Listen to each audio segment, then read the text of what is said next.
अस्सलाम वालेकुम guys, how are you? I hope आप सब ठीक होंगे। और आज जो हम चैनल पे टॉपिक डिस्कस करने जा रहे हैं that is an important topic of public administration. और प्रीवियस पेपर के अंदर एक साल ये CSS के अंदर आ चुका है और इसके बारे में वो पूछ चुका है 10 नंबर के लिए। तो एक जनरल सी चीज़ें हैं ये कि डिस्प्यूट सेटलमेंट प्रोसेस हम आज पढ़ेंगे। डिस्प्यूट सेटलमेंट प्रोसेस के अंदर ये एक जनरल सी चीज़ें हैं, बट ये तब ही हो पाएंगी जब आपको पता होगा।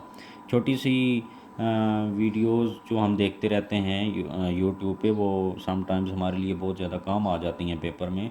तो इसलिए ये एक ऐसा टॉपिक है जो 10 नंबर का भी पूछा जा सकता है, या किसी और सवाल के साथ 20 नंबर वाला जो सवाल होगा उसके अंदर भी ये क्वेश्चन किया जा सकता है। तो जनरल सी चीज़ें ये हमारे जहन में होनी चाहिए, ताकि अगर ऑब्जेक्टिव में या कहीं पे भी इसको पूछ लिया जाए तो हमें ये पता होना चाहिए। तो डिस्प्यूट सेटलमेंट प्रोसेस या मेथड्स कौन से हैं जिनके ज़रिए डिस्प्यूट को ख़त्म किया जाता है। आमतौर पर सबसे पहले तो हम ये समझेंगे कि डिस्प्यूट होगा कहाँ पे, किसके दरमियान जो डिस्प्यूट है वो ख़त्म करना है। तो हम पब्लिक एडमिनिस्ट्रेशन पढ़ रहे हैं, तो उसमें आमतौर पे ये होता है कि ऑर्गेनाइजेशंस के अंदर सम टाइम ऐसा होता है कि एम्प्लॉयज़ और एम्प्लॉयज़ जो काम करने वाले हैं और एम्प्लॉयर जो है उसके दरमियान इशू जनरेट हो जाता है, या कोई डिस्प्यूट जो है वो इमर्ज हो जाता है। फॉर एग्ज़ाम्पल, जो हम आम तौर पर देखते हैं, जो सरकारी मुलाजमीन होते हैं वो गवर्नमेंट के साथ उनका इशू कोई रेज़ हो जाता है, कोई ऐसा कॉन्फ्लिक्ट आ जाता है। फॉर एग्ज़ाम्पल, वो अपनी जो है वो पेज के ऊपर इंक्रीमेंट लगाने के लिए सम टाइम उनके दरमियान जो है डिस्प्यूट हो जाता है।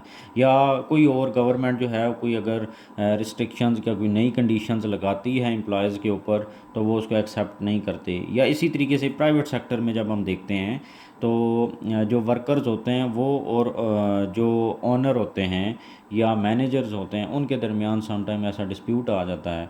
तो जब इस तरह की कंडीशन होती है, एम्प्लॉयर और एम्प्लॉयज़ के दरमियान कोई डिस्प्यूट आ जाए, तो उसको सेटलमेंट के लिए, उसकी सेटलमेंट के लिए क्या मेथड्स होते हैं जिनके ज़रिए वो उन डिस्प्यूट्स को रिजॉल्व किया जाता है।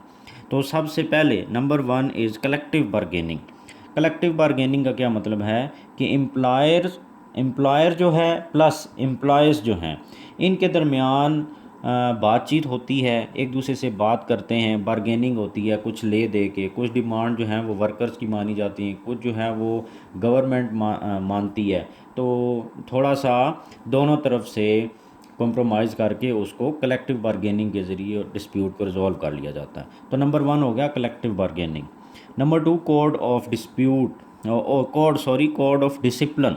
किस कोड ऑफ डिसिप्लिन क्या है कि कुछ रिटन रूल्स एंड रेगुलेशंस होते हैं कि जब एम्प्लॉयज़ जो हैं वो जाते हैं काम करने के लिए फ़र्स्ट टाइम, तो उनको कुछ रूल्स एंड रेगुलेशंस बताए जाते हैं कि इस तरीके से आपने इस ऑर्गेनाइजेशन के अंदर काम करना है, इतने देर आपने काम करना है, इतने घंटे आपकी ड्यूटी है, इस दिन छुट्टी होगी, अगर कोई मसला होता है तो आपने ये करना है। तो तमाम चीज़ें जो रिटन होंगी, तो उसके अंदर डिस्प्यूट सेटलमेंट के बारे में भी होगा।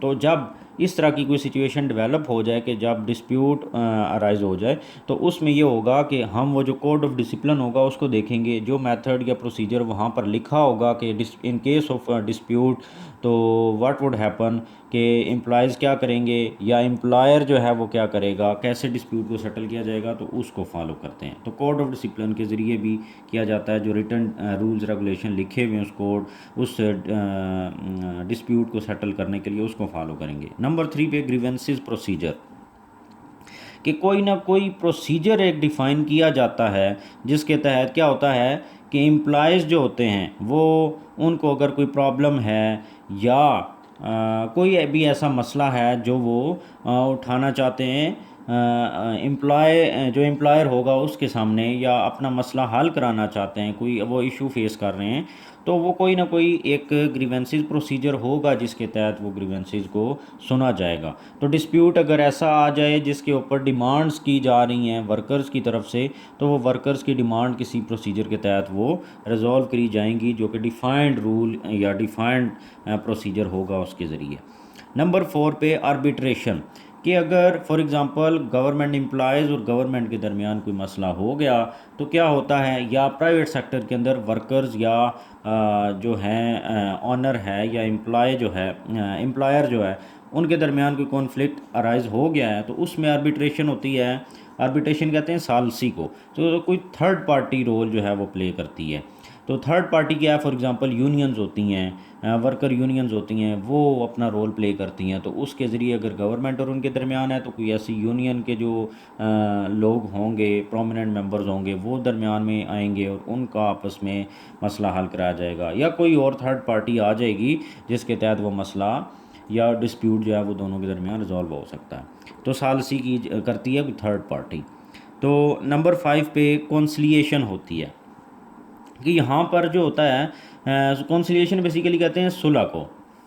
तो होता क्या है कि ये ऑलमोस्ट जो है वो कलेक्टिव बारगेनिंग हो गया, जैसे कि दोनों ने ले दे के कुछ काम, कुछ इन्होंने मानी वर्कर्स ने, कुछ एम्प्लॉयर था उसने मानी, तो मसला हल हो गया। तो कॉन्सिलिएशन जो है उसमें भी यही है कि दरमियान में कोई ऐसी राज़ीनामा हो गया, कोई कॉम्प्रोमाइज़ हो गया, जिससे क्या हो गया, सुलह होगी, जिस बात पे जो डिमांड्स थी वर्कर्स की या जो इशू था उसको रिजॉल्व करा लिया गया है। मैनेजमेंट में अपना प्रॉपर रोल प्ले किया जिसके ज़रिए दोनों के दरमियान इशू जो था वो रिजॉल्व हो गया। तो एक ये मेथड है डिस्प्यूट सेटलमेंट का। फिर एक एडजुडिकेशन है। एडजुडिकेशन क्या कहते हैं कि वर्कर्स और एम्प्लॉयर जो था उसके दरमियान मसला हल नहीं हुआ, वो पीक पे चला गया, एक्सट्रीम पोजीशन पे आ गए, प्रोटेस्ट हो रही हैं या कुछ भी हो गया, ऑफिसेज बंद हो गए, वो नहीं जा रहे। तो अब क्या है कि जो एक सब के लिए एक तरीका है, दैट इज़ एडजुडिकेशन, मतलब अदालती लीगल जो एक आपके पास प्लेटफॉर्म होता है वो है। लीगल कोर्ट्स के अंदर वर्कर भी जाते हैं और जो एम्प्लॉयर होता है वो भी जाएगा। तो उससे क्या होगा, फॉर एग्ज़ाम्पल जैसे वर्कर्स कौन से हैं, गवर्नमेंट एम्प्लॉयज़ हैं और दूसरी तरफ गवर्नमेंट है, इनके दरमियान कोई डिस्प्यूट सेटल नहीं हुआ तो अगर कोई बंदा चला जाएगा वर्कर्स में से अदालत में, तो गवर्नमेंट जो है वो भी फिर अदालत में जाएगी। तो फिर वो मसला अदालत हल कराएगी, वो जो डिफाइंड रूल्स रेगुलेशंस होंगे उनके तहत, तो लॉ को देखते हुए। तो इस तरीके से वो मसला हल होगा। फिर नंबर 7 पे तो फिर क्या होगा, एडजुडिकेशन में जो फैसला अदालत देगी फिर अदालत की बात मान के वो मसला हल हो जाएगा। जो वो अदालत देगी ज़रा वही इम्प्लीमेंट होगा फैसला। फिर नंबर 7 पे हो गया कंसल्टेटिव मशीनरी। फॉर एग्ज़ाम्पल क्या होता है कि किसी ऑर्गेनाइजेशन के अंदर, फॉर एग्ज़ाम्पल कोई हुकूमत का इदारा है, तो इदारे की जो टॉप मैनेजमेंट है उसके दरमियान और जो लोअर मैनेजमेंट या वर्कर्स हैं उनके दरमियान कोई मसला हो गया, या प्राइवेट सेक्टर के अंदर कोई वर्कर्स और एम्प्लॉयज़ के दरमियान मसला हो गया, कुछ डिस्प्यूट अराइज हो गया, तो उसमें क्या होगा, कोई कंसल्टेटिव मशीनरी होगी। फॉर एग्ज़ाम्पल गवर्नमेंट वहाँ पर अपना रोल प्ले कर देगी। गवर्नमेंट जो है वो कंसल्ट करेगी, वो अपना रोल प्ले करते हुए उस कॉन्फ्लिक्ट को रिजॉल्व कराने की कोशिश करेगी ताकि वर्कर्स और उनके दरमियान जो है वो कंसलिएशन हो सके वो मसला। तो ये कंसल्टेटिव मशीनरी में आमतौर पर जो रोल होता है वो गवर्नमेंट का भी होता है। तो rule defined by the government to resolve conflict, इसमें क्या होगा, कंसल्टेटिव मशीनरी में हुकूमत कैसे अपना रोल प्ले करेगी, कुछ रूल्स एंड रेगुलेशन डिफ़ाइन करेगी। वो रूल्स एंड रेगुलेशन किस लिए डिफ़ाइन करेगी कि अगर कोई इशू अराइज हो जाता है तो उनको रिजॉल्व कैसे किया जाएगा। उन रूल्स एंड रेगुलेशन को फॉलो करते हुए फिर वो मसला, वो कॉन्फ्लिक्ट रिजॉल्व होना चाहिए वर्कर्स और उनके दरमियान। तो ये कुछ मेथड थे 7-8 जो मैंने बताए, इनको फॉलो करते हुए डिस्प्यूट सेटलमेंट मेथड्स हैं ये, इनको फॉलो करते हुए डिस्प्यूट्स को ख़त्म किया जाता है। आई होप आपको समझ आ गई होगी और आपको ये मेथड जो है वो आना बहुत ज़रूरी है। Thank you.